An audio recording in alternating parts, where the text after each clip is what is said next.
Bueno, el tema que nos correspondió como grupo es el tema número 3, diseño e investigación. El grupo se encuentra conformado por Jenny Alessandra Alonso, Amanda Gisette Cabeza, Alejandra Garcés Rojas, quien les habla Fabiana Carolina Lozano y Lady Juliana Ospina. Somos estudiantes de la Universidad Antonio José Camacho de Administración en Salud, octavo semestre. Bueno, como agenda del día tenemos el desarrollo del tema. Tenemos dos temas como tal. El primer tema sería el diseño de la investigación. Vamos a ver una introducción, la definición, la clasificación, qué es la investigación exploratoria, la descriptiva y la investigación casual. Como segundo tema como tal, o punto, tenemos el diseño de la investigación exploratoria como datos secundarios. Vamos a tratar sobre los datos primarios contra los datos secundarios, las ventajas y los usos de los datos secundarios, las desventajas de estos datos secundarios, los criterios para evaluar los datos secundarios, la clasificación de los datos secundarios, la fuente de los datos secundarios externos publicados y digamos que ya como tercer punto tenemos el ejemplo en salud y para finalizar un juego, una actividad lúdica que vamos a realizar. Entonces le presentamos el tema de nosotros, el diseño de la investigación. Buenas tardes, soy Amanda Cabezas. Me toca en esta intervención hablaré sobre el primer tema, que es el diseño de la investigación. Entraremos a una introducción, luego a definir el diseño de la investigación y a mencionar sus componentes. El segundo punto sería la clasificación. Al terminar el tema de la clasificación, presentaremos un video, el cual muestra los conceptos generales, y en el siguiente tema, pues que lo explicarán cada una de mis compañeros. En la introducción tenemos que el diseño de investigación es una estructura conceptual en la que la investigación es conducida, es decir, que constituye al plan que nos va a conducir para la recolección, medición y análisis de datos.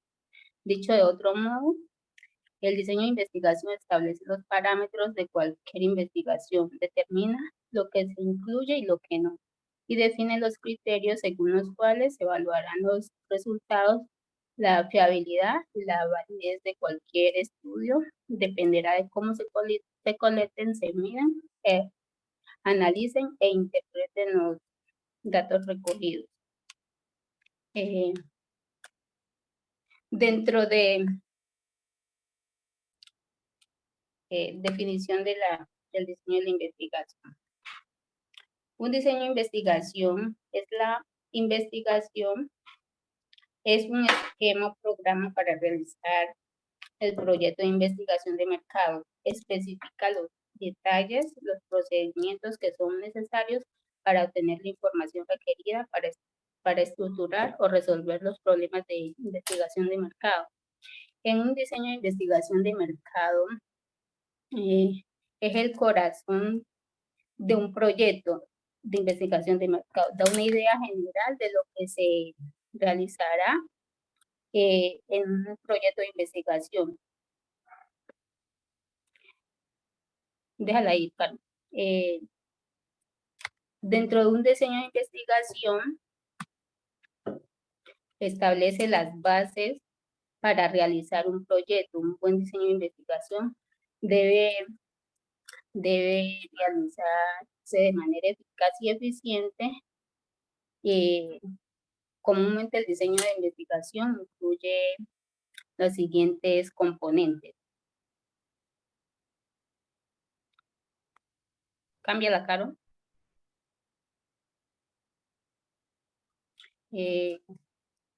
Esos componentes o tareas del diseño de investigación son, ¿no?, determinar las fases exploratorias y descriptivas o casual de la investigación, definir un problema de investigación, identificar cursos alternativos de acción, desarrollar hipótesis, Quinto, ideas para desarrollar un enfoque del problema.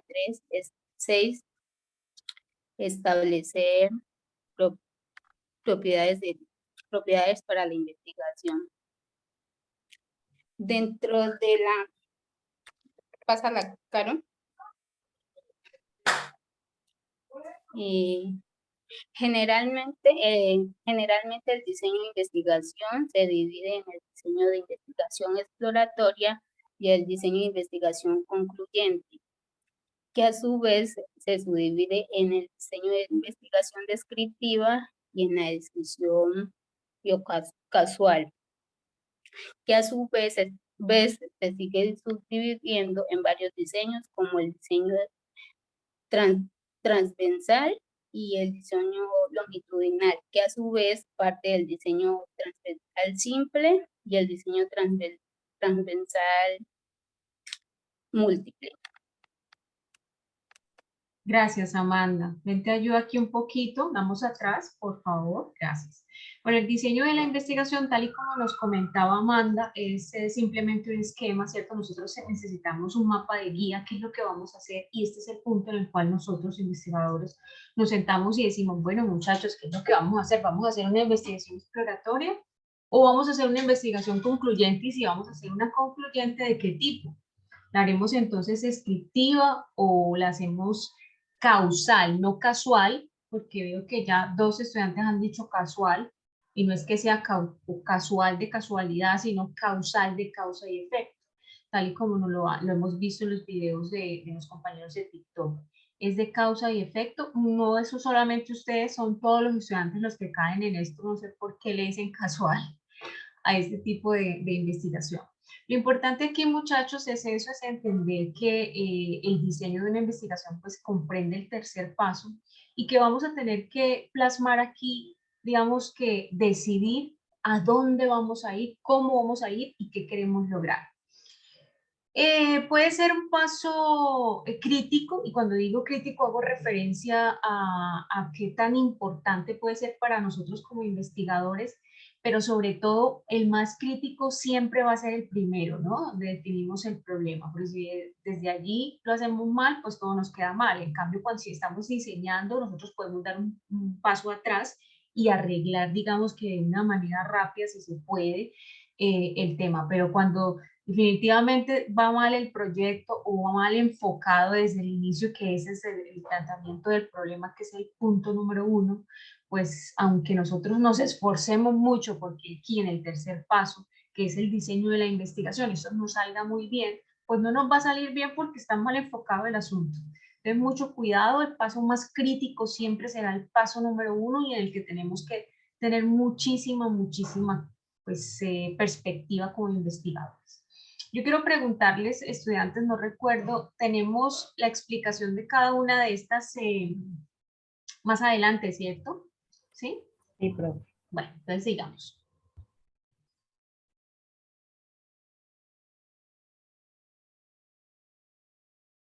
Bueno, en este momento vamos a proyectar un video explicativo, una parte del video, igualmente el diseño de investigación.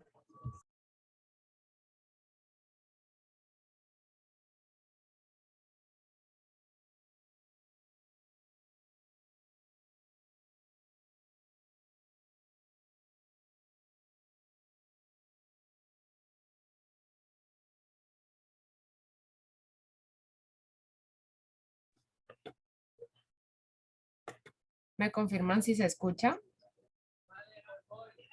Sí, compañera, se escucha bien. Pues yo no escucho, no sé. Yo tampoco, Carolina.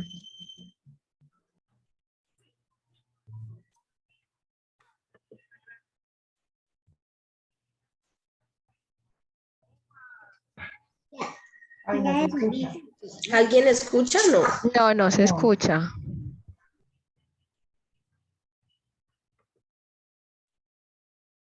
Bueno, un momentito, por favor, ya vuelvo y comparto. Fíjense, muchachos, que todo lo que nosotros estamos viendo aquí en esta clase a usted le sirve para la otra clase de investigación que también está viendo. Va a encontrar diferencias porque recuerden que aquella está planteada desde la investigación científica y esta es la investigación aplicada. Hay algunas diferencias, por eso digamos que en la parte de diseño cambia un poquito, pero pues es bueno que también por cultura general ustedes vean cuál es la diferencia. Entonces, vamos a ver si lo escuchamos el video. Listo, lo escuchamos.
Bueno, hasta ahí teníamos como tal, pues el video explicatorio, digamos, algo muy general, sobre todo lo de los tipos de investigación. Para seguir con la exposición, vamos a empezar a describir cada uno de los tipos de investigación que hay. En este caso, empezamos con la investigación exploratoria. El objetivo, como su nombre lo indica, de esta investigación es explorar o examinar un problema o situación para brindar conocimientos y comprensión. ¿Ya? La investigación exploratoria puede usarse para cualquiera de estos siguientes propósitos.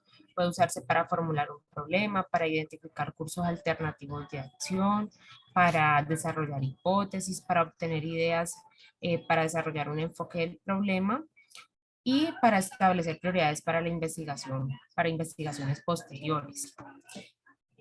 Digamos que esta investigación se caracteriza por ser flexible y versátil, digamos que de todos los métodos, ya que no se emplean protocolos ni procedimientos formales de investigación. Y pues rara vez incluye cuestionarios estructurados, muestras grandes o planes de muestreo probabilístico. Más bien, mientras avanzan las investigaciones como tal, pues se van creando como tal nuevas ideas y nuevos conocimientos que van anexándose como tal a la investigación y van encaminando la investigación hacia su rumbo.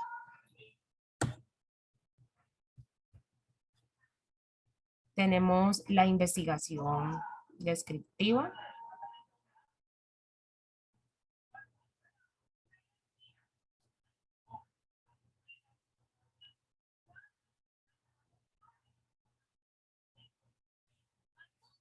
Hola. Hola, Ale, se te escucha. Dame un segundito. Bueno, yo les voy a hablar acerca de la investigación concluyente. Recordemos que dentro de la clasificación tenemos la investigación descriptiva y la investigación causal. A grosso modo, la investigación concluyente, que incluye este tipo estas dos investigaciones, la investigación concluyente es la que busca probar hipótesis específicas. Recordemos que las hipótesis son esas suposiciones o esos enunciados que no han sido verificados, pero que intentan confirmar o refutar algo específico desarrollado dentro del proceso de la investigación. Este tipo de investigación, a diferencia de la exploratoria, es una investigación mucho más formal. Se constituye porque tiene una estructura y analiza datos. Estos datos son de carácter cuantitativo, es decir, datos numéricos, y para ello pues utiliza cálculos o fórmulas matemáticas para lograr determinar esto en muchos de los casos en valores porcentuales o tasas, independientemente de lo que solicite la investigación. Algo muy importante que genera este tipo de investigación concluyente son los hallazgos. Entonces, los hallazgos, los resultados y el análisis de datos que se presenten durante el proceso de la investigación se puede utilizar para la toma de las decisiones dentro de las instituciones o las empresas. Y entonces aquí vamos a empezar a hablar de la investigación descriptiva y por último de la causal. La investigación descriptiva, como ya lo había mencionado anteriormente, hace parte de la investigación concluyente y como su nombre lo indica, pues su objetivo es describir, especificar, detallar algo. Por ejemplo, características de la población o funciones específicas del mercado. ¿Por qué razón se puede realizar este tipo de investigación? Escogimos tres, entre ellas, pues digamos que describir las características de los grupos referentes, como los consumidores, los vendedores, las organizaciones o áreas del mercado específico. Una segunda razón, porque nos permite obtener datos porcentuales sobre ciertas conductas de la población. Un ejemplo en salud sería el porcentaje de pacientes que frecuentan los programas de promoción de la salud en una institución específica. Otra razón sería porque se determinan las variables y estas variables están asociadas a la investigación con posibles predicciones. Un ejemplo de ello en salud sería cuáles serían las ganancias obtenidas en una institución X en el año 2020, por ejemplo, o cuál será el servicio con mayor proporción de asistencia en dicha institución. Este tipo de diseño requiere de una especificación clara de preguntas de la investigación, que son el quién, el qué, el cuándo, el dónde, el por qué y cómo. Pasa la Fabi, por favor.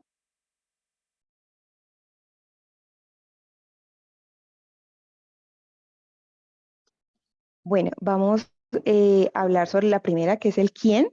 Entonces, ¿quién debería considerarse, por ejemplo, el cliente de una tienda? Vamos a trasladarlo al sector salud y sería, por ejemplo, ¿quién debería considerarse un candidato para una cirugía refractiva? ¿Sí? Entonces, algunas de las posibilidades serían personas que tengan un diagnóstico, por ejemplo, de hipermetropía y que deseen mejorar de manera significativa su campo visual, o serían, por ejemplo, personas que tengan un diagnóstico con astigmatismo y que quieran mejorar la retina como distorsionada, digámoslo de esa forma.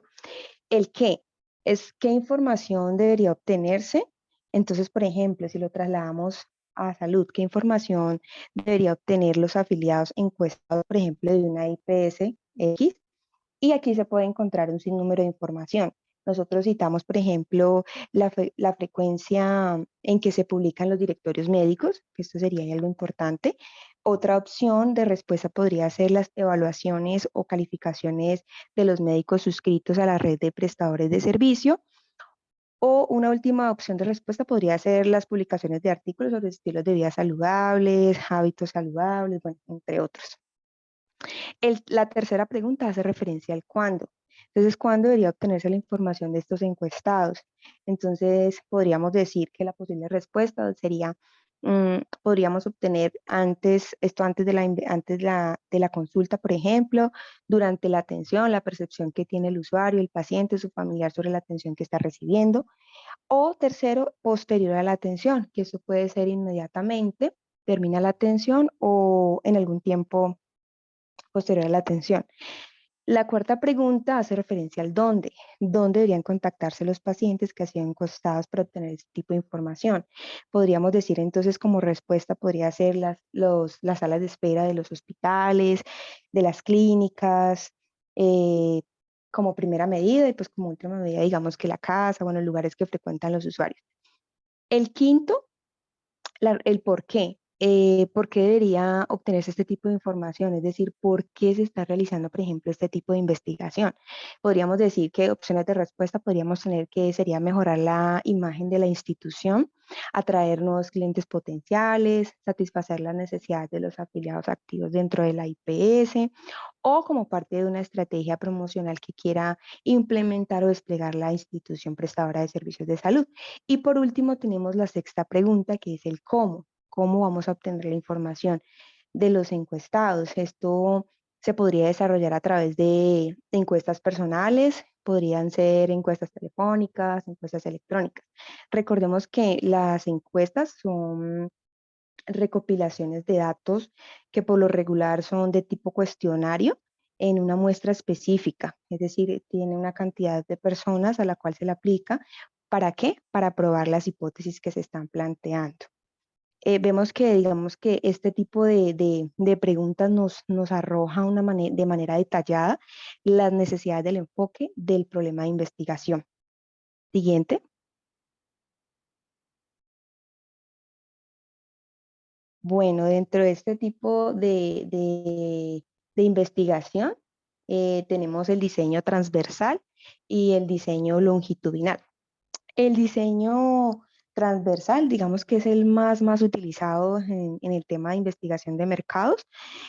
Digamos que en otro tipo de literaturas es conocido como una investigación de tipo observacional, ya que ¿qué hace? Analiza datos o variables que son obtenidos durante un periodo de tiempo en una población específica, definida. Entre ellos tenemos, por ejemplo, sería un estudio médico, por ejemplo, que busque analizar la prevalencia del cáncer de mama en las mujeres de la ciudad de Cali en el segundo semestre del año 2021, ¿cierto? Que son, por ejemplo, los informes que vemos en el Instituto Nacional de Salud, que estos son los datos que ellos hacen o publican de manera anual. ¿Qué datos se pueden observar dentro de este tipo de diseños? Por ejemplo, las variables que tienen son la edad, la etnia, la ubicación de la paciente, si está dentro de la zona urbana o la zona rural de la ciudad, antecedentes sociales, ¿cierto? Este tipo de datos, digamos que son datos recopilados, la población o la muestra como tal, tiene características similares, pero las variables de estudio nunca van a cambiarse.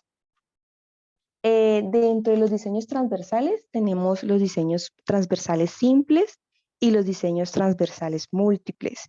Los diseños transversales simples son caracterizados porque extraen una muestra de encuestados, ¿sí? En la población, digamos que hay una población meta, pero se extrae una parte que es la muestra y se obtiene una información única, digamos, a lo largo del tiempo del estudio, ¿cierto?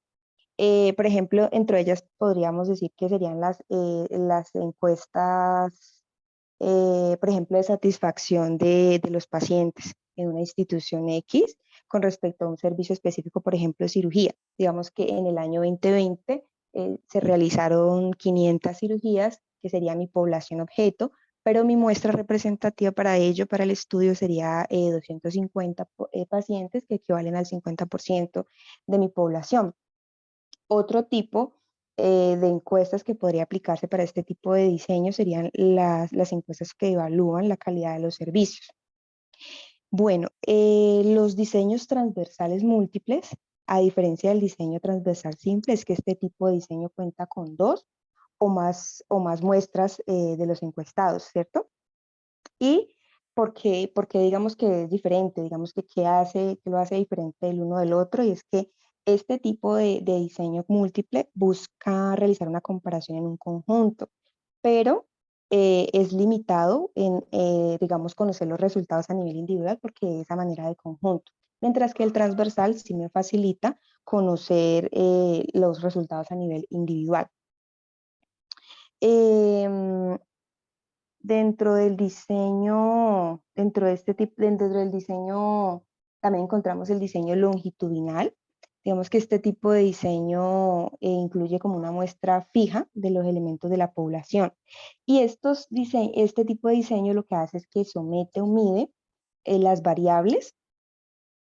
Lo hace diferente de la transversal porque las muestras no son las mismas a lo largo del tiempo. Un ejemplo para que quede un poco más claro sería un investigador que quiera saber o que quiera conocer qué enfermedades están afectando a los niños de 10 a 15 años, por ejemplo. Y aquí tenemos que evaluarían a los mismos individuos durante un periodo de tiempo y con ellos se obtendrían muestras significativas como para generar posibles tratamientos. Mm, Dentro de este diseño longitudinal encontramos, por ejemplo, los paneles que dicen que son una muestra de encuestados que son personas que han aceptado proporcionar su información durante un intervalo de tiempo pues, prolongado. Esto puede generar sesgos dentro de la investigación porque existen unas desventajas y es que cuando, por ejemplo, los participantes de este tipo de investigación se niegan a seguir participando, a no proporcionar la información, a no diligenciar, por ejemplo, las aplicaciones que se provean o que se requieren dentro de la investigación. Entonces esto nos puede ayudar a generar un sesgo o muerte del paciente, bueno, varias razones. Ahí puedes pasarla, por favor. Alejandra, yo puedo proyectar un video en el cual podamos explicar en los dos diseños que estás explicando, es que son súper importantes. Además, has hecho una excelente explicación y me gustaría pues apoyarlo con un video, si me lo permites. Sí, profe, está bien. Ok, entonces vamos a proyectarlo, vamos a ver el siguiente video para complementar todo esto que nos acaba de comentar Alejandra.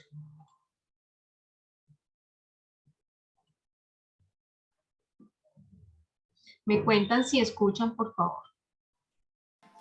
Los estudios de investigación pueden clasificarse con base en diversos aspectos. Uno de ellos es la secuencia temporal o periodos de tiempo en los cuales se realizan. En esta línea podemos encontrar a los estudios o diseños transversales y a los longitudinales. Los estudios transversales son aquellos donde se recolectan datos en un solo momento. Su propósito es describir variables y analizar su incidencia o interrelación en un momento específico de tiempo. En otras palabras, es como tomar una fotografía en un momento concreto. Por otro lado, los estudios longitudinales recolectan datos en varias ocasiones a lo largo de un periodo de tiempo para hacer descripciones o inferencias sobre los cambios que sufren las variables de estudio a través del tiempo. En otras palabras, es como tomar una misma fotografía en diferentes periodos de tiempo. Para entender mejor esto, veamos primero un ejemplo de estudio transversal y luego otro de estudio longitudinal. En una investigación publicada en el 2014, se buscó evaluar las razones de prevalencia para el sedentarismo y factores de riesgo del mismo en estudiantes universitarios. Para ello, se realizó un estudio con 52 estudiantes de la Facultad de Medicina de la Universidad de Chía, en Colombia, quienes asistieron a un programa de promoción de la salud. Esto es un estudio transversal, puesto que los datos se recolectaron en un momento específico de tiempo. No existe un seguimiento a los estudiantes para ver cómo evolucionan las variables de estudio a medida que pasa el tiempo. Ahora veamos un ejemplo de investigación bajo el diseño longitudinal. En España se desarrolla el estudio conocido como ELES, Estudio Longitudinal Envejecer en España, en el cual se analizan a las mismas personas durante un periodo de 20 años. Este estudio se hace con la intención de analizar el proceso de envejecimiento y los factores relevantes relacionados con la salud, economía, familia, entorno, entre otros. Para realizarlo, los investigadores recogen información cada 2 años mediante entrevistas, toma de medidas y exámenes. Este ejemplo corresponde a un estudio longitudinal, puesto que los datos se van recolectando en un periodo prolongado de tiempo en diferentes momentos, en este caso durante 20 años. En resumen, Los estudios transversales son aquellos donde los datos se recolectan en un periodo específico de tiempo, mientras que los estudios longitudinales son aquellos donde los datos se recolectan varias veces a lo largo de un periodo prolongado de tiempo. Hasta aquí el video de hoy, espero que te haya gustado. Cada uno de Continuamos los tipos de estudios. estudiantes.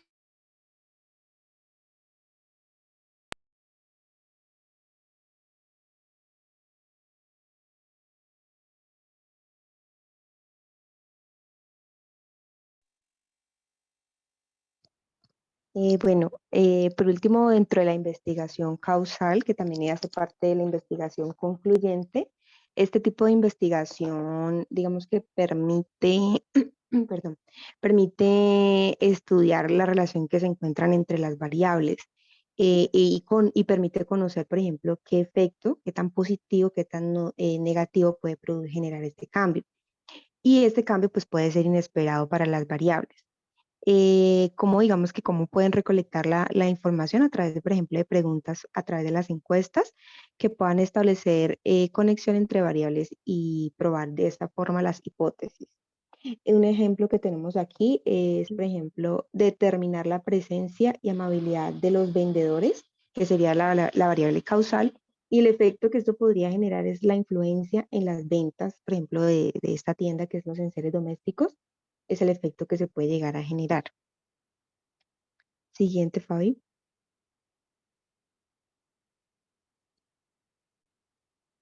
Bueno, aquí tenemos una comparación de estos tres diseños básicos de investigación: el exploratorio, el descriptivo y el causal. Recordemos que el descriptivo y el causal hacen parte de la investigación concluyente. La exploratoria, pues dentro de sus características es que es muy flexible, eh, solamente es algo muy vago, no es algo muy preciso, muy específico, mientras que ya la descriptiva ya hace formulaciones de hipótesis y es un tipo de diseño mucho más estructurado, analiza los datos secundarios a través de encuestas, paneles, bueno, observación. La exploratoria solamente utiliza pues los datos cualitativos. Y dentro de la investigación causal, pues esta busca generar o busca determinar las relaciones causales y para ello pues se manipula, hay manipulación de las variables y el método más utilizado es la experimentación. Gracias. Buenas tardes. Vamos a hablar un poco del diseño de la investigación exploratoria basándonos en los datos secundarios. Vamos a hacer como una breve comparación de los datos primarios contra los datos secundarios, teniendo en cuenta que los datos primarios son originados por el investigador con el propósito específico de abordar el problema de investigación. O sea que esos datos primarios solamente van a ser usados en esa investigación. Y los datos secundarios, estos fueron reunidos para una finalidad diferente al problema en cuestión, pero igual también se utilizan como una base o pueden servir como un enfoque. Tenemos la comparación del propósito de recolección. Para los datos primarios, pues solamente son utilizados para el problema en cuestión, y para los datos secundarios pueden ser utilizados o pueden ser enfocados para otros problemas. En el proceso de recolección es muy complejo, ya que los datos primarios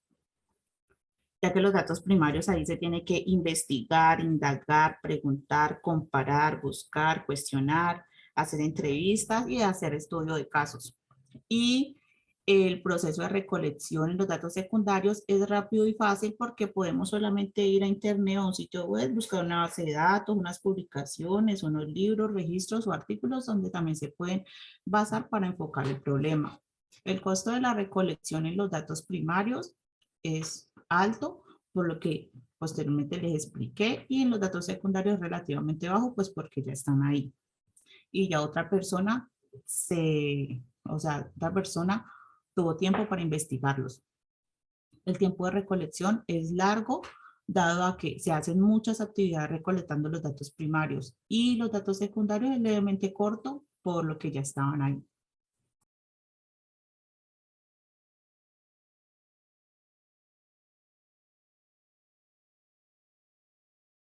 Bueno, ahora vamos a hablar un poco de las ventajas y los usos de los datos secundarios. Los datos secundarios son de fácil acceso, relativamente baratos y de rápida obtención. Y nos pueden ayudar a, primero, identificar el problema. Segundo, definir mejor el problema. Tercero, desarrollar un enfoque sobre el problema. Cuarto, elaborar la elaboración del diseño de una investigación adecuada. Quinto, responde a ciertas preguntas de investigación y pone a pruebas algunas hipótesis. Y sexto, nos interpreta los datos primarios para obtener más conocimiento.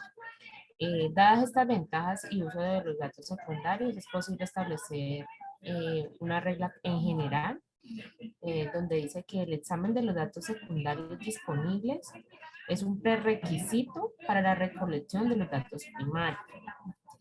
¿Ya?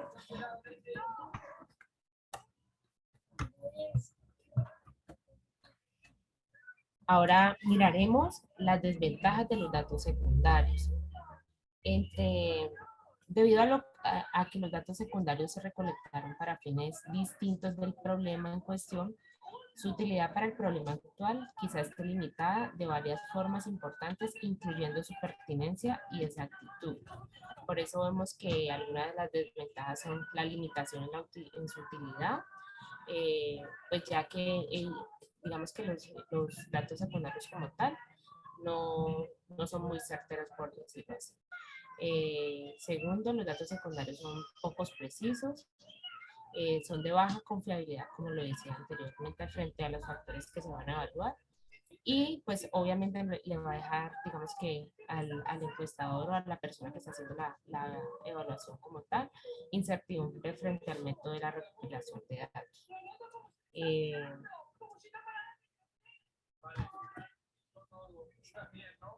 Muchas gracias. Hola, buenos días. Bueno, vamos a hablar sobre los criterios para evaluar los datos secundarios. ¿Me escuchan bien? Sí, te escuchamos perfectamente. Sí, perfectamente.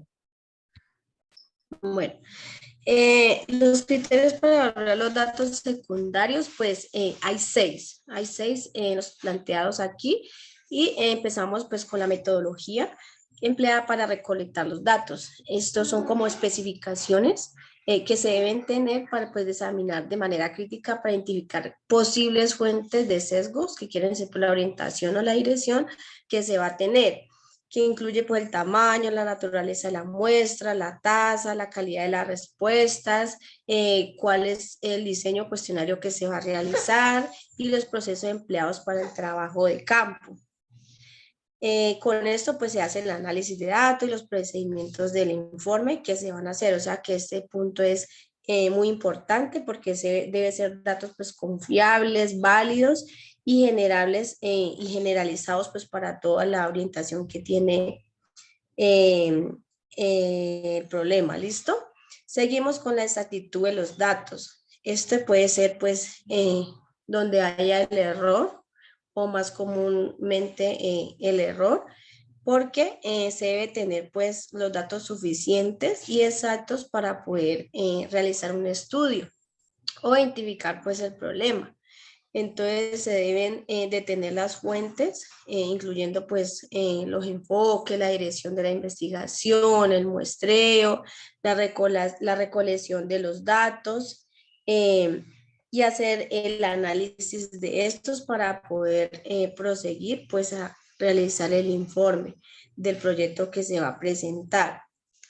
Y pues el investigador tiene un papel importante ahí porque debe pues localizar múltiples fuentes de datos y compararlas mediante pues los procedimientos estadísticos que se van a hacer. Entonces es un punto muy importante ahí también. ¿Listo? Seguimos con cuándo se recolectaron los datos, que es la actualidad, ¿no? Entonces los datos algunos datos no son actuales y pues a medida que pasa el tiempo, pues pueden variar o pueden cambiar. En el caso de los censos que nos daban pues como el ejemplo, en el caso de los censos, estos pueden variar pero pues también se pueden actualizar. Son procesos que se pueden actualizar haciendo pues el censo nuevamente y se pueden tener esa información. Tenemos también la finalidad de la recolección de los datos, o sea, como el objetivo. Se tiene un objetivo en mente y una pregunta de por qué se recolectaron estos datos. Entonces hay que determinar el propósito por el cual la información es relevante y es necesaria para nosotros, que nos va a servir. Y es probable pues que estos datos tengan un objetivo específico que nos sirva para ciertas situaciones, pero pues para otras de pronto no. ¿Listo? También tenemos el contenido de los datos, que es, pues como nos indicaba, es como la naturaleza. Entonces, en este sentido, pues definir las variables pues más importantes, las unidades de medición, las relaciones que vamos a examinar y el investigador definir pues la actividad y los datos que se consideren pues importantes. Listo. Tenemos qué tan confiables son estos datos. O sea, ya en el área de si estos datos sí son de una fuente confiable que nos van a servir, no que vamos a elegir o a coger datos erróneos que no nos vayan a servir en el proceso de la investigación. Entonces hay que tener la credibilidad, la reputación, examinar la confiabilidad de estos datos, consultar con otras personas que hayan, digamos, trabajado o manejado esa información. Entonces hay que confirmar que estos datos pues sean los apropiados y que sean los reales. ¿Listo? Pásalo.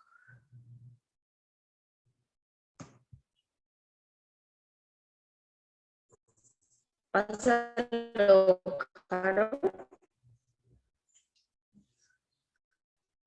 Bueno, aquí tenemos lo que son la clasificación de los datos secundarios. Entonces tenemos los datos secundarios internos, pues que son aquellos que se generan dentro de la organización en la cual se está llevando la investigación. Y pues son datos y también externos, la anterior, Fabi, pues internet esa.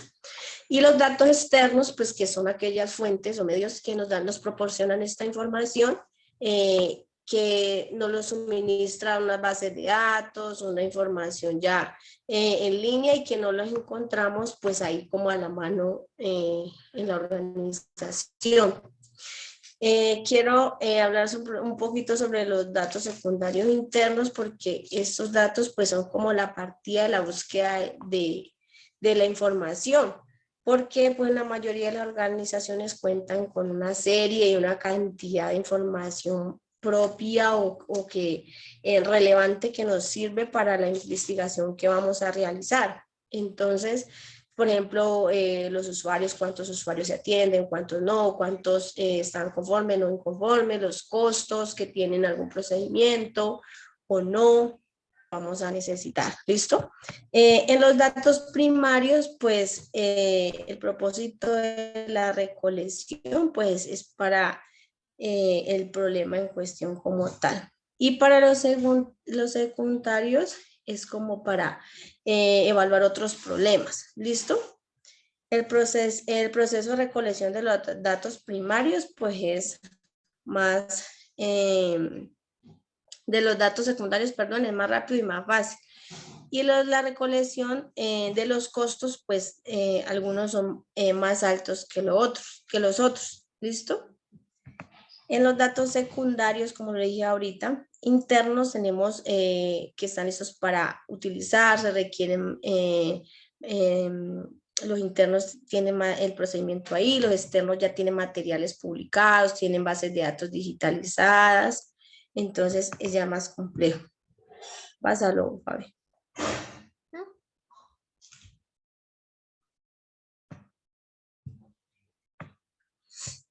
Bueno, aquí tenemos las fuentes de los datos secundarios externos, donde Tenemos unas fuentes, aquí lo dividimos pues en dos, tenemos unas fuentes que son las fuentes comerciales generales, pues que son como empresas que realizan publicaciones o libros o periodistas que hacen algún reporte, revistas, información. Entonces tenemos las guías, pues que es una forma pues recurrente de acudir a ellas y ayudan a identificar fuentes relevantes de directorios, asociaciones comerciales, publicaciones. Es como las primeras guías de un investigador cuando va a consultar. ¿Listo? Tenemos los directorios que sirven para identificar pues algunas organizaciones, algunos individuos o que reúnen algunos datos específicos que nosotros necesitemos. Tenemos también los índices que podemos pues localizar información sobre algún tema pues particular, específico, guiándonos por estas herramientas que nos sirven pues para incrementar la eficiencia del proceso que vamos a buscar. Y también tenemos las fuentes gubernamentales, que son pues países que también tienen o producen cantidades de datos secundarios. Como lo dije ahorita, tenemos también lo que es los datos del censo poblacional, que son datos estadísticos que manejan pues los países, bueno, que ya tienen pues en su censo establecido, y pues su catálogo es mensual, describe diversas publicaciones, la cantidad de datos, varía mucho. Entonces estos datos son específicamente que los da como la parte gubernamental. ¿Listo? Y otras publicaciones, pues tenemos ya las publicaciones, las otras publicaciones que tenemos, como lo dice la parte de los gubernamentales, que esas ya vienen siendo externos. ¿Listo? ¿Listo, Fabi? Antes de pasar al ejemplo, me gustaría hacerte una consulta. Señora. Por ejemplo, si estamos haciendo una investigación sobre turismo en salud, y ¿Sobre qué, profe? Perdón. Turismo en salud. Ajá. Y consultamos ProColombia, que tiene pues una gran cantidad de datos, ¿cierto? Allí que nos pueden servir para poder perfilar o pulir mejor el problema. ¿Qué estaríamos consultando? ¿Fuentes de datos qué? Primero, ¿primarios o secundarios?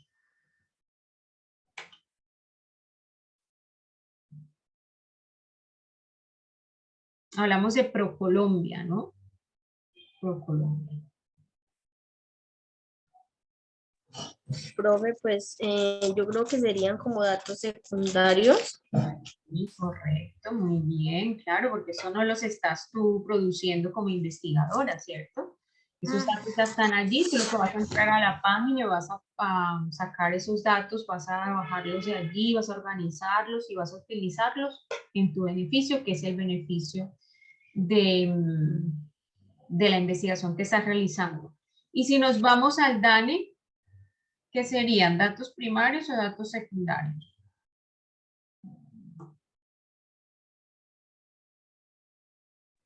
No te escucho. Ahí en mi caso serían primarios. Porque ya están ahí. Lady me dice que, ¿qué? Es que no te escuché, qué pena. ¿Qué datos son, Lady? Profe, yo diría que serían secundarios también porque es una fuente que ya está y pues tú vas a ir a consultar. Correcto, muy bien, Lady. Y si decimos que vamos a buscar, digamos, información en... No, vamos a sacar una muestra, ¿cierto? De 500 personas y vamos a aplicar un instrumento para recolección de datos. ¿Qué datos vamos a obtener al final? ¿Datos primarios o datos secundarios? Como, profe, lo que dijo al principio, es que no entendí bien al principio, pero creo que es primario, porque Sí. hacer encuestas y es en la organización, no entendí mal. Entonces esa es una gran diferencia que debemos nosotros, pues desde nuestra perspectiva como investigadores, saber diferenciar rápidamente, saber también que es importante que consultemos datos secundarios, que ya hay personas que han hecho el mismo trabajo por nosotros en otras épocas. De hecho, para hacer el marco teórico nos sirve también la consulta en datos secundarios. Entonces no es ningún pecado irnos a mirar. Esa es su labor como investigador, analice esos otros datos que están allí, explórelos, que no pasa nada. Lo decía Lady también, tenemos datos internos y externos dentro de nuestra empresa, entonces hay una gran cantidad de datos que solamente con analizar los datos en nuestra empresa ya tenemos un proyecto de investigación. Y eso se llama Machine Learning, no sé si lo han escuchado el término, que es esa estructuración y esa organización de los datos para llegar a unas conclusiones, ¿cierto? Nosotros somos unos grandes, tenemos mucha información, entonces esa información a veces no la utilizamos y no la sacamos como el jugo. Solamente en proyecto de investigación se podría hacer con análisis de datos internos. Y tengo un proyecto de investigación que se basa en eso. Entonces, fíjense cómo debemos nosotros con esa vena investigadora, pues, como que sacarle todo el jugo y todo el provecho a esos datos también. Y a veces decimos, pero ¿qué investigo? ¿Qué investigo? Es que usted tiene un montón de datos allí también que pueden ser aprovechados. En cuanto a la investigación, ya como para finalizar y a manera de conclusión entre la investigación exploratoria, muchos estudiantes estarán pensando, bueno, ¿y por qué yo no me puedo graduar con una investigación exploratoria? ¿Cierto? Porque pues es más sencilla, es más fácil, sabemos que no es tan controlada, tan estructurada como la investigación concluyente, y precisamente por tener esas características es que no podemos permitir que, por ejemplo, un estudiante se gradúe con un tipo de investigación exploratoria, porque pues, es una investigación bastante vaga, que puede ser sí un complemento, por ejemplo, de un trabajo de grado de emprendimiento, porque un trabajo de grado en emprendimiento tiene otra connotación, está llevado o diseñado para que termine en un producto final, cosa que un trabajo de investigación no. Pero si un trabajo de investigación, pues el producto es la investigación, usted no puede hacer una investigación exploratoria. Si su trabajo es en emprendimiento, por ejemplo, para hacer aplicaciones, para hacer softwares en salud, que en Europa y en Estados Unidos eso es lo que está ahora de moda, ¿cierto? Es lo que estamos nosotros aquí, los investigadores están recopilando toda la información para poder proponer soluciones en salud digital. Usted sí puede buscar unos estudios que ya se hayan hecho, organizarlos, apoyarse muy bien, por supuesto, no le están diciendo que no lo haga de una manera estructurada, organizada, hay que organizarlo bien chévere, bien bonito, pero que le quede soportado porque a usted le parece que ahí hay un problema en esa solución digital que usted está proponiendo como administrador o administradora en salud, y le puede servir una investigación exploratoria basada en datos secundarios. Por ejemplo, si usted quiere hacer una investigación exploratoria recogiendo datos primarios, es decir, hechos por usted, también lo puede hacer con una muestra flexible, con un método flexible, que no sea pues una camisa de fuerza ni una gran cantidad de datos por analizar, sino que le permitan a usted demostrar que en definitiva hay un problema y que usted va a presentar una solución por medio de una aplicación, de un software o de otro medio por el cual va a solucionar esa necesidad. Entonces la investigación exploratoria también tiene muchos usos, es muy importante también reconocerla y darle pues su importancia y su uso, porque se utiliza, pero no para todos los casos, o sea, para cada caso será diferente y será distinto. Continuamos. Vamos a hablar de un ejemplo en salud.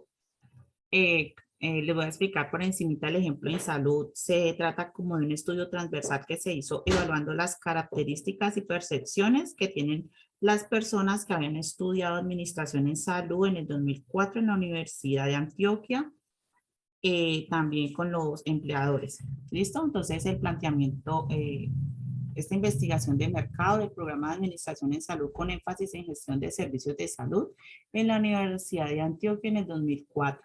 En el planteamiento inicial queríamos saber cuáles eran los posibles problemas del programa y las inconformidades que han manifestado los egresados.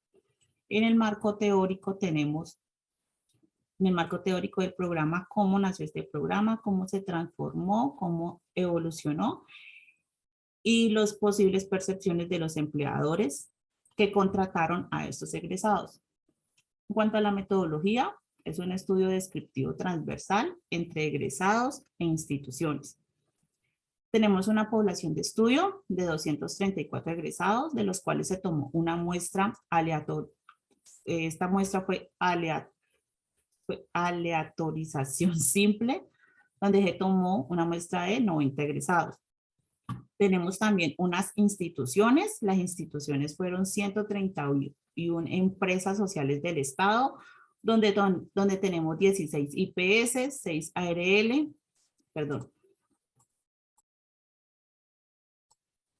16 IPS, 6 ARL y 14 IPS, donde se obtuvieron 125 direcciones de salud, donde se recoleccionaron estos datos que fueron utilizados como fuente primaria de información, con las cuales se realizaron unas encuestas. Pásalo, Fabi, por favor. En esta investigación, el formulario para los egresados estuvo compuesto por 22 preguntas, en que se indagó sobre la situación laboral de los egresados, la satisfacción laboral, académica, el perfil, sus debilidades, sus fortalezas y las expectativas y aspiraciones que tenían sobre el programa. Y se les pidió que hicieran algunas recomendaciones. En cuanto a los empleadores, estuvo compuesto por 18 preguntas, esa encuesta que se le realizó, donde se indagó sobre su conocimiento al respecto de los egresados, si habían utilizado los servicios de los egresados, la satisfacción que tenían frente a ellos, las necesidades administrativas de la institución y las recomendaciones que darían al programa. Pásala, Fabi. Se obtuvieron unos resultados, esto en relación a los egresados, donde se tuvo una situación laboral de los egresados con un 56% de los egresados que están trabajando en el sector salud. Hay un 6.8% que son empleados que están en otros servicios, nada que ver con salud. 13.6% independientes y 22% desempleados, un porcentaje significativo. El cargo desempeñado por los egresados, entonces tenemos un 63%, porcentaje muy alto, que corresponden a esos cargos administrativos, 28.6 operativos y el 8.70% en otros cargos. En cuanto al grado de satisfacción laboral de los egresados, frente a sus expectativas, tenemos un 12.3% muy satisfecho, un 26.6% solamente satisfecho, un 29.8% medianamente satisfecho, un 15.8% poco satisfecho y un 17.5% totalmente insatisfecho. Sobre el grado de satisfacción de los egresados con respecto al programa, entonces aquí, o sea, en relación a cómo fueron capacitados o cómo fue el programa donde ellos estudiaron, tenemos un 10.2% muy satisfechos, un 44.1% satisfechos, 35.6% medianamente satisfechos, un 8.5% poco satisfechos y un 1.7% totalmente insatisfechos. Ahora vamos a ver las encuestas realizadas frente a los empleadores. Sube la Fabi, por favor. Entonces se tuvieron 37 encuestas diligenciadas por los empleadores del sector salud del departamento, de las cuales se obtuvieron los siguientes resultados. Un 64.9% de los empleadores utilizan los servicios y un 35.1% no los utilizan. Sobre la satisfacción general de los empleadores con los servicios recibidos de los egresados, tenemos un 30.8% muy satisfecho, un 53.8% satisfecho y un 15.4% medianamente satisfecho. De aquí podemos concluir, sube la Fabi. De aquí podemos concluir que posicionamiento de los egresados de administración en salud con énfasis en gestión de servicios de salud no está posicionado en el mercado laboral. Que a pesar de que un porcentaje significativo de egresados se encuentra laborando en el sector salud, desempeñando cargos operativos y no administrativos, es aún más preocupante que presente un alto porcentaje de desempleados. El hecho de que los empleadores desconozcan el programa o desconozcan la profesión influye en que estos no utilicen al profesional de esta carrera. Cuanto mayor es el conocimiento del programa, mayor es la utilización del profesional en el mercado. Muchas gracias.